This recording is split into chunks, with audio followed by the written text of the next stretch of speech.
Right, hello, welcome to a very special episode of the Making Waves podcast, where we're welcomed by, or joined by even, local Scabber band, the Feens.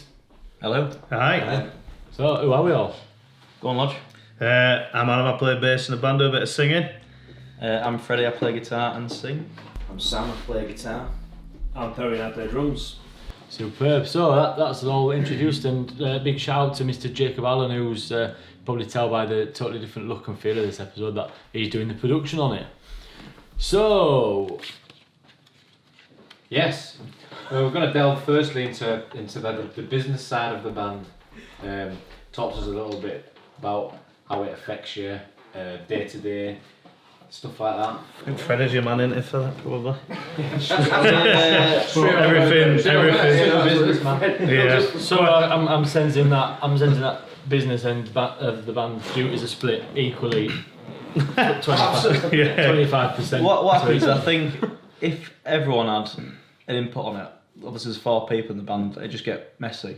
Yeah. So I kind of took it upon myself just to deal with that side of it. Not that there is many bits to deal with on the side of finance, but socially on the social media, booking gigs and stuff like that, I think. Everything's synchronising, isn't it? And Yeah. you're not getting like mixed responses or... Yeah, like on emails and stuff like that. If there's 4 people controlling email, you're not going to know who's sent what or Yeah. reply to what. You'll just get messy, I think. you kind of head that up. Yeah. That's based on what? Why do you think? Is it natural? Natural I what think- leader, right? Yeah, I think quite like obviously we're all passionate about it, but I think like as well, like maybe it lends itself to like the type of like you're in an office, whereas me and Sam are teachers. Perry's out labouring. Yeah. Is like got that ability to respond to emails sort of straight away if needs be. I think So the boss don't mind.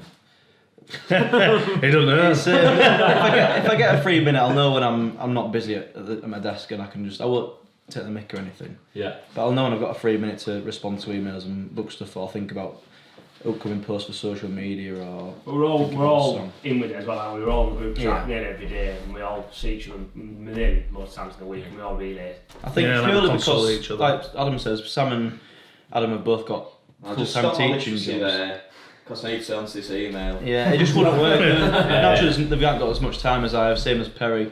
But also, I think about the band 24/7, whether that's a social media post, a new idea for a song, where we're going to play next, or just little things like that. But I'm always want to switch on to it. Have you ever done it where you've just made a call without running it by anyone else? No. Every single time. even big calls, like when we got invited to play at a festival recently, we had to make sure everybody could do it before we could confirm it. Yes. If they were itching to be To like, be yeah, fair, he did confirm it before I actually replied. yeah, we did. To be fair, Well, we knew we Just was. do it. We knew we were. Yeah. We knew we were free that week. Drummers a tenner penny. We'll have a drum machine next week. anyway. sophisticated drum machine. But I think naturally that weekend you're on about there, Pez, that we knew we were free anyway. And sometimes with the gigs are that important, they need an answer by a certain time. You've just got to kind of not risk it, but you've got to be free for it. You can't turn it down. Saying and like, as a really last resort, if you have to, you can go back and say sorry, something's come up. So you have to get on in there. Yeah. So, like advice to young bands and stuff then, because I think like we're in a band, so it's cool, and like a lot of kids grow up wanting to be in it and think about the songs and play it. Yeah. What advice would you give for the behind the scenes stuff then, like the actual like Takes time. Because You've been going about 3 years. 3 years, like jamming together since we first started jamming together. I'd say 2 and a bit years since we first played our first proper gig. But I think with stuff behind the scenes with regards to that, I think it's just getting experience about it. You learn, like as I'm sure you know, your business. It's like you learn on the job all the time. Absolutely, yeah. So every time something comes up, you learn something new every time. Like me and Perry used to go to gigs sort of, what'd you say, every other week, Pez? Every other week. In the cities, and watch the bands that the level we aspire to get to within, say, a year's time. We'd go and watch them bands and looked at how they operated, looked at their social media, listened to what their songs they'd put out, how they'd recorded them, how they'd operate. and just learning from them, I think. You're constantly magpieing little bits and bobs, aren't you? You're not copying, but you just, like Sam says, you're just taking little bits from everywhere and then just taking them on board. Yeah. It's like you say, especially like looking at bands that you aspire to be like and what you're aiming towards, because then you get that degree of sort of professionalism about your own sort of social medias, and maybe like don't rush into just putting stuff straight out there. Like try and be a little bit more methodical and strategic with things. Something else we found, I'd say within the last year or so, is networking. Like, I think at first we didn't necessarily go out and speak to a lot of other bands, but now when we're at festivals, when we're at gigs, or you're literally talking to people 24/7, and you're getting ideas and sharing ideas, and everyone's in it for the same reason. You're all in the same circle, aren't you? It's a small music world, I think we've found, for bands that are on the same circuit as us. But yeah, I think just learning all the time how to do it. I think you've got a little bit of natural nous, I think, about how it works and everything, but I think if you want to do it that badly, you'll find a way of doing it. Yeah. If you're that passionate about it like we are, you'll find a way of how you want it to work and how it needs to work. Yeah. Absolutely. Yeah, no, I guess that's where it's look how you four have fallen together and the dynamic you've got, because a lot will probably there'll be some really talented musicians out there who probably haven't even got past first hurdle, because Well, that's it. You can be as talented as you want, but like You've got to be Perry said, marketable as well, haven't you? unless you're putting yourself out there in the right way and networking and speaking to people, then you don't get anywhere, you know. Yeah, you've just got to shout about it, be really confident in what you're doing, believe in what you're doing, and just shout about it, because if you don't, no one's going to take any notice, I think. Especially in this day and age where everything's about social media and just being confident in what you're doing, I think. And enjoy it. I think importantly enjoy it, because like if like say think about it 24/7. If you didn't, you wouldn't give half the effort that he gives, or any of us for that. Yeah. So what about? See, you talk about social media there. How are you finding that? Obviously, still a relatively new band, but you've in the last 3 or 4 months things seem to have, from where I am, have gone up a notch or two. So have you found a change in how that's been? And obviously people outside of your friendship circles and communities are now obviously have an interesting band. We're posting a little bit more frequently than we were at the start, but not to the point where it's becoming a nuisance. Yeah. So if you're a supporter or someone who wants to listen to a band and you're on their social media and all the time they're just there, you're a bit like, geez, just need a bit of rest. You've got sort of like strategically plan in place when you're going to put posts. So it just sounds like nothing, but it actually really does help. Have you done that through trial and error then? I think so. I think naturally, over a period of time, like it's taken us 2 years to get to a point where we're comfortable in. I think every band will have a way of posting social media stuff, like a look that suits them. Like from little things from like starting the post with a non-capital letter, or having a picture included in a certain in like a certain what's the word? Not frame. Edit, like a certain edit of a picture, like if it's been black and white all the time. Just the way this social media post looks, if anything, I think you just naturally will get to a stage where you're comfortable and you think it represents your band in the right way, I think. And I think it's kind of like paralleled, like obviously we are posting more sort of frequently, but that's paralleled with kind of more significant events happening. So as you sort of gain more traction, you're gigging more, radio plays, things like that, then there's reason for them posts as well. It's not just kind of a post for the sake of a post. It's a lot of it's information. It's relevant to what we're doing. Promotion. But what about like? Obviously, there'll be people out there having discussions about you don't even know now. Like you've touched on, like your conversations in town. And like there'll be incidences where I don't know, like randomers are commenting on your stuff and how you sort of. I think that's kind of like that's testament again to not only social media but like music platforms like Spotify, things like that, like getting out, trying to broaden your sort of reach as a band, and it is through like gigging and more sort of a broader platforms as opposed to just like. As you're stepping into that bigger field, are you finding any anxiety creeping in or? No, I think as naturally as time goes on and you're in the circle 24/7, it just feels natural what we're doing or what comes to us. It feels natural. I think anyone that's invested in our band is great to hear. I think like, it's done. It's not like it's not daunting or anything like that. It's good. I think. Yeah. It's kind of like for us with Spotify and things. I mean, there's no way we could reach people we do if it wasn't for Spotify. Well, let's drop numbers in. How many you've reached? A few 100,000. Just over 200,000 Yeah. on Freedom, yeah. So. Which is pretty impressive, yeah. If you were to do that the old school way of sending demos sending out. demos, Like a modern way of Yeah. It is working. I was looking at plays in Peru and that. I think. but the tune's got to be good. The tune's got to be definitely. tune's got to be good enough to get that. Yeah. It's not as though you drop some lot onto internet and it's flukily done. It's just where the industry's at, I think. You've got to have obviously a quality song, and obviously it's got to be up to studio quality, the actual sound quality of it as well. But like I said, the song's got to be good as well. You can't just drop any old song and expect to have that many plays. So yeah, I think we've also been a bit lucky, but yeah, I'm just happy with What in terms of luck? What do you mean by that? How have we been lucky? Because well, for me, those plays on Spotify, we've got like a couple of 100,000. So it's not just like we've promoted it loads on social media and then loads of people have gone and found us on Spotify and played the hell out of it. We've got on Spotify playlists, which like algorithmically calculate something of what people are listening to. It's got put on about, was it 5 or 6? It was 7 in the first day. 7 in the first day, something like a combined like followers of like 2 million followers on it. So Yeah. we were lucky in that sense, but I know, but again, if it worked good enough. yeah, And what counts as a play? Like, Over the 30 30 seconds. yeah, so there you go. I wouldn't. I wouldn't look into that. Like, you have to be in it to win it, don't you? Yeah, I think that's why we're confident now as well, because I think that Freedom is a great song, but I think we've got like 2 more ready to go now that are probably better. Yeah. Or Yeah, they're I at the agree. same level or even better, I think, yeah. Brilliant. So you say it's been 3 years since your first jam. Yeah. What should you think between you all? What's the biggest hurdle you've come over in that time as a band? Would you say Would you say the hometown thing label are getting over that?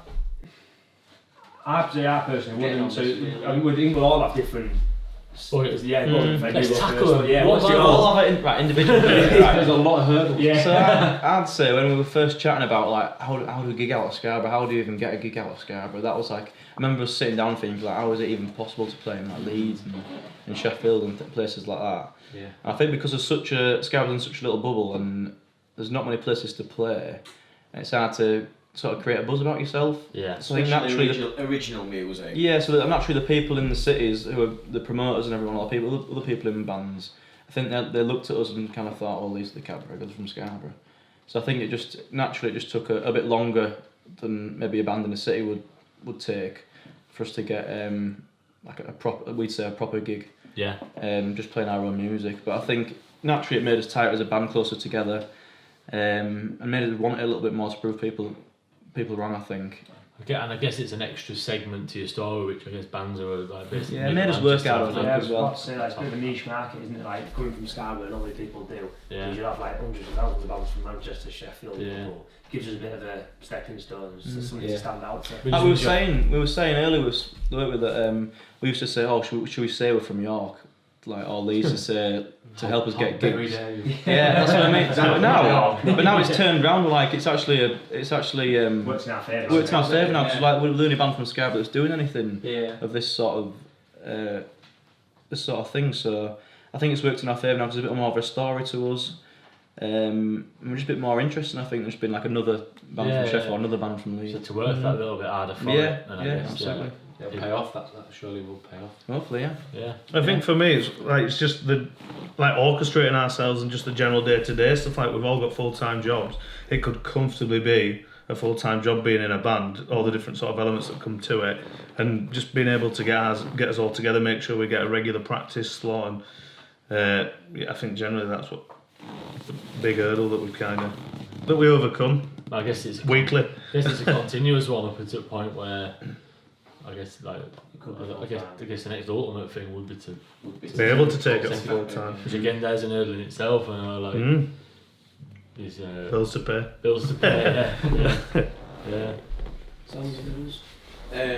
Well, when we were saying that we wanted to get on different promotion companies, I think, and then we said finally, well, we want to get on this feeling sort of thing. Yeah. And then we're going through that, and Freddie Yeah. again continuously applying. This feeling has been great, hasn't it, like you said. They really helped us to lift us up to that next level, I think. It was support by, slots, by I think, wasn't providing it? those gigs. Yeah. So that you said that was a bit of getting on Just on getting there onto for, there, yeah. We say a hurdle. I think when we first started, we set ourselves like little targets, didn't we? I think the first target we said was get a song recorded. Yeah. Target number 2, let's try and get it on like a local radio show. We got it on BBC Radio York, introduce it. Yeah. Let's try and get some support gigs in cities. The next try. So we've always set ourselves different hurdles to try and achieve. And they sort of didn't seem unrealistic. They seemed a little bit of a way off. Like 2 or 3 years ago, let's try and get anybody's feeling like, oh, that's a bit. But now we've done it, we're now trying to strive for something else. Yeah. Such as like Radio 1 and stuff. Yeah, that was out of the question at the time, you know. I think once you we are making waves. Yeah. One making Quite waves. all making waves. Get on a podcast that didn't exist. How far the targets of that? Sorry, Freddie. No, I was just going to say, I think once, like Pez says, we were setting goals for ourselves all the time.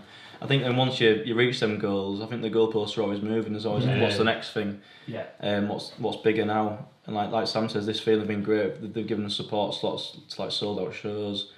Obviously, why not just recently? Why not festival? Recently supported Bonner Sons band in Ayla. And here, like that was another opportunity provided by them. So they've been massive to us. And like when we first started, we always looked at this feeling as like this thing, like this mystical Unknown thing, entity. Like, we must get on this feeling to get all these chances that we want. Now we're on it, so it It feels was good. also another part when Fred said that me and him used to go around every other week and look at bands. Majority of the shows we went to were this feeling shows. Yeah. So then to be Rubbing shoulders with the on the other bands, side like, of things, not as a spectator but actually as a performer, it's sort of a bit like take a step back kind of thing. But Yeah, and going on what Pez says there, rubbing shoulders with like the bands and that, we then became friends, like really good friends with like some really good bands that I think we learnt, especially like the band Chiefs, who we're really good mates with now, stayed in touch with for like the last couple of years.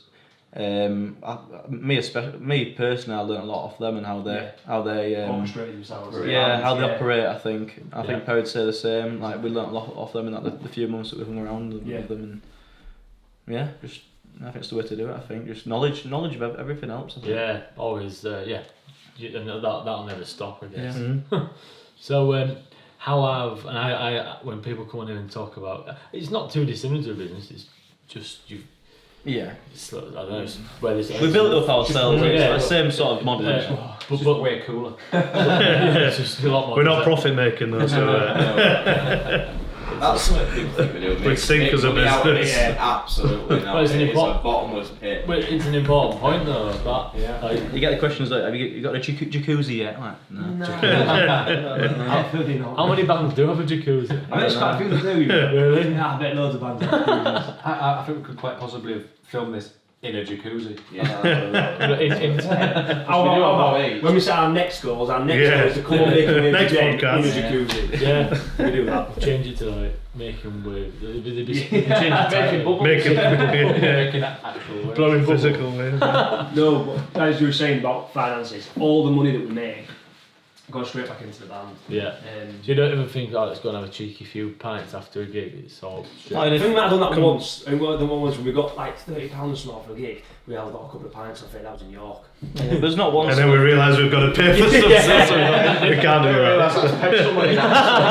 We can't get back. And you couldn't get taxi back. Yeah. There's not once that we've ever thought, oh, we've made like 350 quid in one night. Let's just all evenly split it and just take it away with us. That's discipline. There's a strong discipline in that. Yeah. Though. Again, so many people. It's just being driven to achieve what we want to achieve, isn't it? I think. And just Because I think we're with that engrossed in it, and we all want to go somewhere that if we were to take the money and something was to happen, for example, we needed to pay for a van or we needed to buy, like Sam amp broke last week, we need to buy a new amp. Yeah. At least we've got the money. That we're not making him pay out his own money. Because it could be a massive, something like that. It could be a big setback. Exactly. Oh, yeah. So Yeah. we put all our money back into it. We always have to, and I think we always will until we. Yeah. So what about the? Again, this is a question I ask people. Everyone who's come on about your support network and structure behind you. So I'm thinking like family and friends. How have they been? Because I think it tends to be better when you've got strong support behind you. And I'm well, knowing you guys, I know that you have. So They've all been really supportive, haven't they? Yeah, Absolutely. Yeah. Here's a shout out to the mums and dads. Our partners. And Yeah, well, They probably earn the most. They have to put up with us. Yeah, that's right. I think the honesty helps. I think, like, I'm sure as everyone will admit, I think that all the families are really honest with the feedback. If we're not, if our gig wasn't very good, like I know my dad will tell me if we were rubbish. I think honesty helps. I think. I remember a few times when we played, like, you know, when we played up Southcliff a few times years ago, that wasn't very good. Yeah. Did you want to hear it? Did you? Was it hard to? I didn't want to hear it, but I think we needed to hear it. Not that it wasn't that we weren't trying. It was just like, you need to change this. It's constructive criticism when it's family. I think you need it. You take it a little bit better if it's some random. You're like, who are you? Yeah. But if you look, because you still know that, won't you? Well, yeah. Criticise. If you were, parents know how much I think they might struggle, but we do understand it. I think there was a time where we played like our first 4 or 5 gigs. We played them really well, and I remember being sat there thinking like, well, how can you get better than this? You know what I mean? Like you don't realise that how not like that. Not in that way. Not thinking we're mint or anything. Bring back old Freddie. No, not long hair. not thinking that we're brilliant or anything, but thinking like, how do we like Take this to the next level. Yeah, or like so I'm sure when you start a band, you think you play your first gig and you think, like this is really good. Like, how can we take this to, or make us any better than we are? Like, there's a load of things that you just don't realise when you first start. I think stuff like in between songs, not even just playing your song, like having like a set that flows and it's seamless and stage that's what presence, we're how you working orchestrate yourself hostage, how you talk to people. It's just literally never ending. Band image. Touching on that though, there was obviously I've watched you from your first gig up until your most recent. I didn't go to the festival, but the early gig. But there was a 6-month gap, I think, where I hadn't seen you play your own set. I'd seen you play private events and stuff where it was and in that 6 months I was like, fucking hell, like it was a massive difference in that. The confidence level had gone up and it just showed it just came across so much on stage, and so even like radio plays out. Well, and I think being writing better songs as well. Being in the studio and like developing your songwriting and coming out there with 2 songs that you went in with that are better when you come out, and you think, you know, it does boost your confidence when you know that you've got a strong set. And playing a lot as well. Like, it might seem like we might play like 3 or 4 gigs like a month, and people might think, well, you're not doing anything on a weekend. But we're honing in on our skill.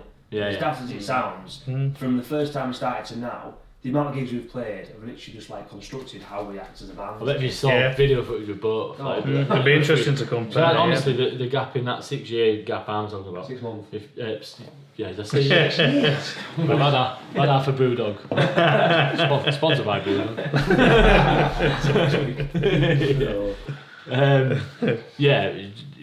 Just phenomenal. But I guess I always describe our business as roller coaster, where like sometimes you're just like that, and your confidence keeps going up and up and up, and then it takes something and you dip back down again, and you look. But I could just tell that in early gig you was on a. Yeah, I think we were talking about that actually, and saying that although we're at a like massive high with like radio and things, there's inevitably gonna be a bit of a dip, and we were saying that like you've just got to take it, and then work hard enough to think eventually you're gonna get out of this, and there's gonna be another. I think we said like when things are going really good, don't get too ahead of yourself or don't get too high with it. And similarly, when things aren't going very well, don't be too hard on yourself or too low. Because you're human beings, not going to play a brilliant gig every week. It's hard to maintain or how you're feeling in life and stuff like that. But like we're going back to parents and stuff. Like I remember, I used to have doubts like if we're going to be good enough or anything like that. I think they're like integral in like giving you a bit of backup and saying, this is what you are going to do it kind of thing. I think in many ways like from just giving you a place to stay or being a face in the crowd that you know, and then I mean your dad sort of built a purpose-built sort of practice space at the bottom in the garage before we're practicing a cold garage on a regular basis, and it's just kind of every little thing that they can do helps. So turn up to gigs quite a lot as well. Which might, like when we play some gigs where it's like smaller places when there's only like 20-30 people there.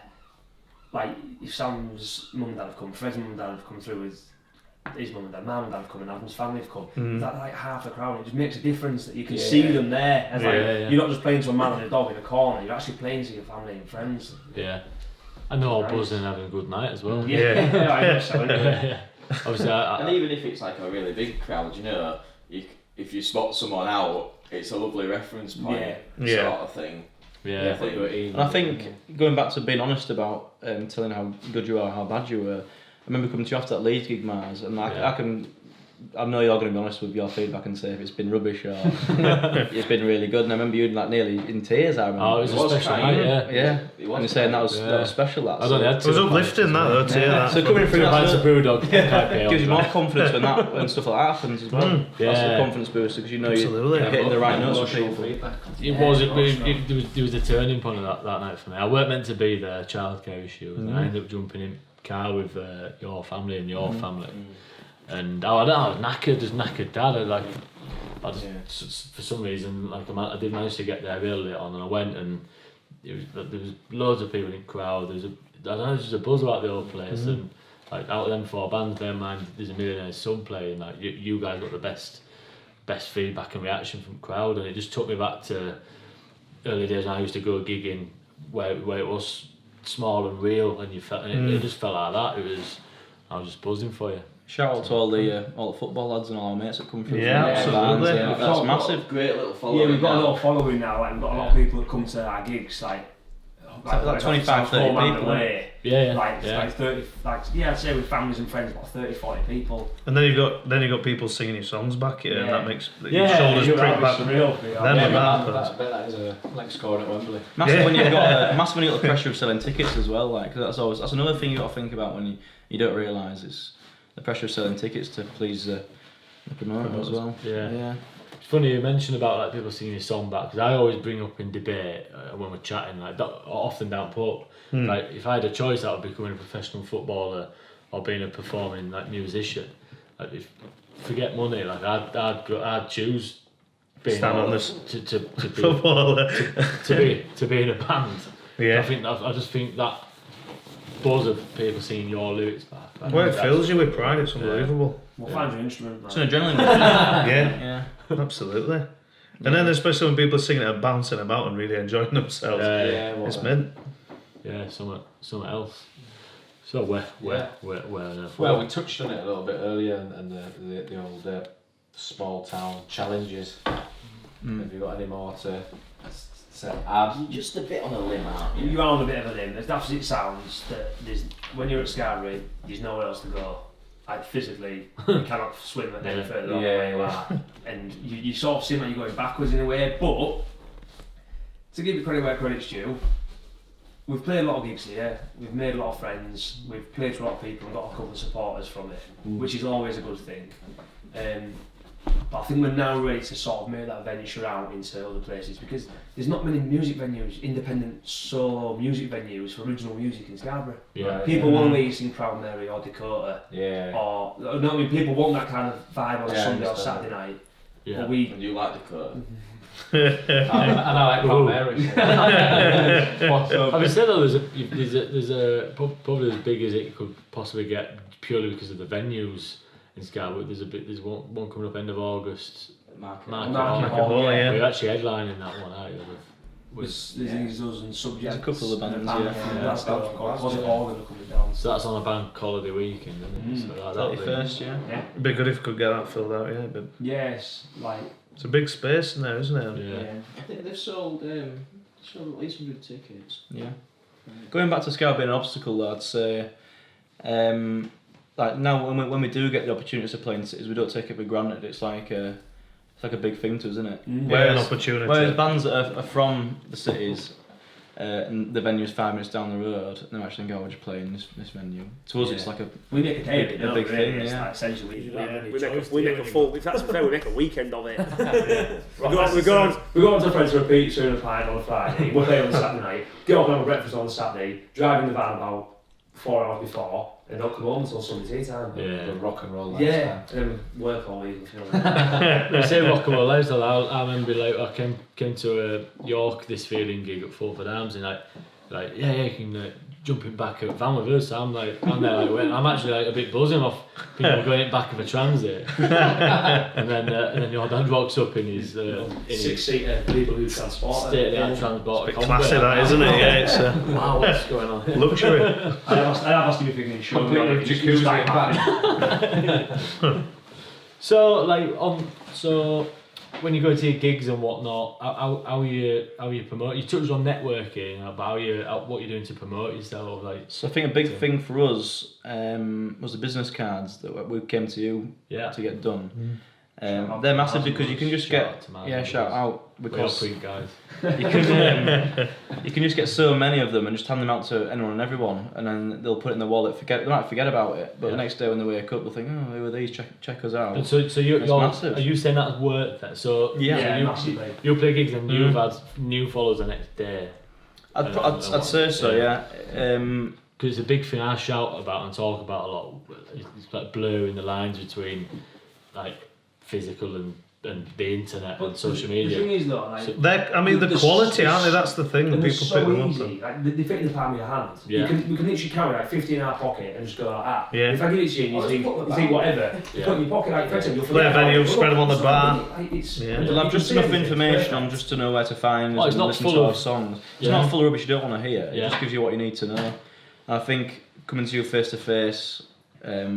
When did we first do it? Maybe a year ago, maybe. The cards. Yeah. Just big help, just being able to do it face to face and saying this is exactly what I want, so I don't have to go back and forth on emails and stuff. Yeah. I think we got exactly what we want on there. Not too much information, just the right amount. I think. It was like it's a personal touch. It's like coming to a small business in the same town as us. It's nice that we can sit in an office and just like chill and chat and get what we want. Not going to a company. It was worldwide. Like faceless. Yeah, back Just and another forth, number back and on forth. a sheet. Helps see your music fans as well, Yeah. because you take an interest in what we're doing, Oh no, like and for me, that's massive for us, isn't and it? for me, even if it's in a small way, if like that idea and that product from us has helped when you're like making waves. Then it's Sound bites. No, it's, No, yeah, you're right.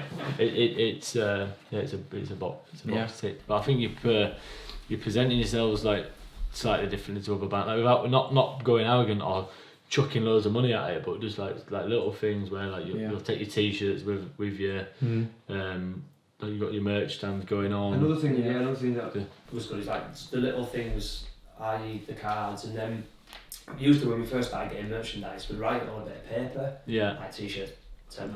Bargain that, by the way. But now you guys gave us like a sheet. Remember, it's like the writing sheet, and it's got like the Feens on the top, and you can like it just looks so much more professional. If you go to someone's stall and it's written in paper, or you see it on a professional board. Yeah. And that's some of the, come off your own, but like suggestion from you, which were like really good for us as well. Yeah. Like you said, picking things out and seeing it from your perspective of us, like with our band sort of heads on, we've maybe not picked that up or thought, maybe it looks better if we can do this. From a business head. It's nice to have Looking at the you wide guys. angle. Yeah. I think that all goes back to, like I've said, knowing how to operate as a band as well, which I think a lot of local bands struggle with. I think, which is it's a shame really, because all you should have to do is think about how to write a song and how to play guitar. Yeah. But you've got to know, more, isn't it? You've got to know how to operate, and little things like that make a massive difference, and how you present yourself as a band and how you look professional. I think, and like an actual band instead of just being like a little cover bands kind of thing. Yeah. It's massive, yeah. And it's and it's working. Definitely, yeah. So far. What is next then for the Feens? We've got little gigging bands, haven't we? Yeah, but literally this Friday. Shout out to you, old boys. So you're yeah. playing in your own town. Yeah, we're playing at a place called Ubar, which is like down the arcade. It's quite new. It's not a huge venue, but a couple of friends back there in a band as well, and they're going to play. They're called Sway, so that should be a really good night. Yeah. But then the following day, we're playing in Bridlington over at the Telegraph. There's quite a few bands on there. Pre-skate, Capital I have put it together. Luke Sharples and another gentleman, I can't remember his name. Probably worth dropping in that when this goes out, it'll be 3 days after this. Yeah. Yeah, that's true. You will be recovering from them too. Yeah, but then obviously the single launch we've got Single out, yeah. 16th of August. What You're Dreaming comes out. Yeah, so that comes out this Friday. Yeah, it's out on Spotify and all streaming sites this Friday. So I had a little bit of pre-release radio play. I had Radio 1, Radio X, and obviously like Radio Wales. Radio Wales and local radios as well. Yeah. But you'll be able to stream it on Friday the 16th. And hopefully another single later in the year, maybe sort of September, October time. Yeah, maybe back end of September, maybe October. Yeah. Not We've quite got another one ready to Is that an go. exclusive? Yeah. Just about, Yeah. It's ready to go. Paul sat at home waiting. We've got a It's title. weird because these two songs we've got ready, we've sat on since we recorded them in April. Yeah. And it's taken ages. Again, that goes back to Strategy and trying to be a bit more methodical and build kind of like a hype around them before building a just buzz putting to it them instead of out just going, we've recorded it, it's just out now. Yeah. You've got to build a buzz about it, and I think that the radio players have really helped. Yeah. So I think, yeah. And then there. Back in the studio October time. Halloween, we're back in the studio. You're packing yourselves out then. No. So yeah, we just want once the other single the second single comes out in September, October time, we want another thing ready to go, another song ready to go to follow up maybe in the new year, I think. And obviously in there we've got that Market Hall gig, local gig down on the 31st of August. And the putting so that was some advice we picked up as well, wasn't it, about putting singles out instead of putting An EP or EP something out or bigger. something Yeah. like that. Right, that can, Just keep building it, yeah. I think it's more because like Just keep where moving music's to going now, like Spotify, etc. I would say it's 30 seconds for a song. Whereas if you have one song, it was 30 seconds it counts as play. If you didn't like it, you can skip it. Whereas if you've got an EP of 4 or 5 songs, chances are if you don't like the first one, I think people have got shorter attention Yeah. spans these Oh, days, that's- haven't they? yeah. The technology's gone There's that so way much that going on. if you're not interested, within 15 seconds you turn it off. And I guess that's like where the death of the B-sides come in then. Yeah. It's another thing Yeah. I keep bringing up because obviously. I'd love to do it, love to bring it back. Well, bands do bring it back when they're established, but I'd love to- but then early. Yeah. So yeah, Mhm. learned something there. But yeah, again, going back to the listeners, I think people just want something new all the time. People get quite bored quite quickly. Yeah. So I think you've got to have stuff ready to go because people just want to hear new stuff all the time. I think. people listen to a playlist rather than an album, you know. Yeah. Yeah. Yeah, definitely. Yeah, I guess I'm always at my girlfriend for that. She'll like listen to songs, but I like to listen to them as a body of an album, and then and if I like it, that song that'll be on repeat for a week to 2 weeks. But I guess not everybody's like me, unfortunately. So now I guess like to wrap things up, anybody listening, especially if you're listening from Scarborough or you're up north even, it would be to get yourself a ticket from. For the Scarborough Market Hall gig on the 31st of August. We'll drop a link. Yeah, I think you can buy them at Record Revivals. Record Revivals, yeah. And, The actual market offer and Market doing itself, I think Coda Coffee Shop. Yeah, maybe The new Mojo. coffee shop. Which is North If way, not, that we've one. got Yeah. physical yeah, we've got tickets. Yeah. so I'll just get in contact with. So get in touch and do that and get downloading and playing that single that comes out this Friday, which I think we've got an extra special treat where we're going to listen to a special acoustic version of it. Stripped back the version, I think that's the plan. We played this song acoustically before. Once. Yeah, we've toyed with it. Once last weekend, yeah. So So we've got this polished it. acoustic version. Let's go and hear it. Nice one. Cheers, lads. Super, Cheers. thank you. Cheers. Cheers. Cheers, Steve. Fist bumps on this side. Nice one. Cheers, boys. Sweet. We're the Feens. This is our new single. It's called What Are You Dreaming? Can I trade all the promises made for another try? This time I'll get it right. Can you take me to that wondrous place? 'Cause then I'll find the secrets you hide inside. Are you shooting me down again? Come on, let's sit in the clouds. Let's pretend. What are you dreaming? What are you dreaming? What are you dreaming? What are you dreaming?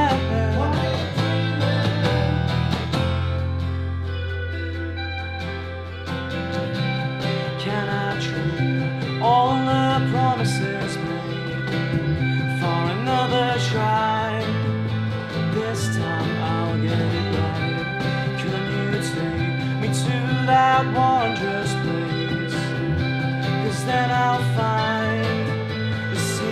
to hide inside.